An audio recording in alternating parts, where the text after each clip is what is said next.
ओम शांति आज साकार महावाक्य 16/6/2026 मधुर संतान माने तुमे माने एबे सच्चा सच्चा राजयोगी अट तुमको राजऋषि मध्य कहुछि।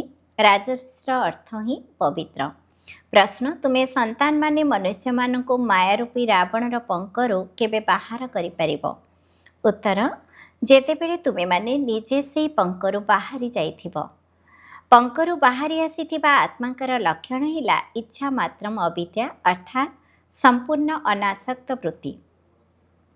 एकमात्र बाबांक बिना किछि भी मने न पड़ू, भल पोशाक पिंधिबी, भल जिनिस खाइबी, एही सबु लालसा न रहू। तुमे वर्तमान संपूर्ण वनवास रे अछ। एही शरीर को मध्य भूली जाओ। मोर किछि भी नाही, मो आत्मा अटे। एहीपरि आत्माभिमानी पिला माने ही रावणर पंकरु मनुष्य मानकु बाहर करिपारिबे। धारणा पाई मुख्य सारांश 1 नंबर मोर मोर छाड़ी निजको आत्मा भाविबाकु हेबो। आत्माभिमानी होई रहिबार मेहनत करिबाकु पड़िबो।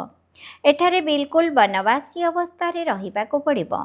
कोनोसी भी पिंधिबा खाइबार इच्छारु इच्छा मात्रम अविद्या हेबाकु पड़िबो। 2 नंबर अभिनय करने सहित बा कर्म करी मध्य निजर शांति स्वधर्म रे स्थित होई रहिबाकु हेबो। शांतिधाम एवं सुखधाम को स्मरण करने हेबो। एही दुखधाम को भूली जिबाकु हेबो। वरदान रुहाब अर्थात आत्मिक निशा एवं रहम अर्थात दयाभावर गुण द्वारा विश्वर नवनिर्माण करुथिबा विश्व कल्याणकारी हुआ। विश्व कल्याणकारी हेबा पाई मुख्य रूप से 2टी धारणा आवश्यक। गोटे है ईश्वरीय रुहाब एवं अन्यटी रहब। जदि यही 2टी जाक एकाठी थिबो एवं समान भाव रे थिबो तेबे आत्माभिमानी स्थितिर निर्माण होई जिवो। तेणु जेबे भी कौनसी कर्तव्य करुछ बा मुख द्वारा शब्द गुड़िक वर्णना करुछ तेबे चेक कर जे रहम एवं रुहाब 2टी जाक समान रूप से अछि तो। शक्तिमानकर चित्र रे ही 2टी जाक गुणर समानता देखा जाइछि एवं यही 2टीर आधार रे विश्व नवनिर्माण कार्य रे निमित्त होई पारिबो। स्लोगान बाबांकर स्नेह पाइबा पाई व्यर्थ संकल्प गुड़ी को त्याग कर दियो। एहा ही होछि प्रकृत बलिदान। अव्यक्ति सारा सर्वदा हर्षित रहिबा पाई निजर स्वभाव को सरल कर एवं सहनशील हो।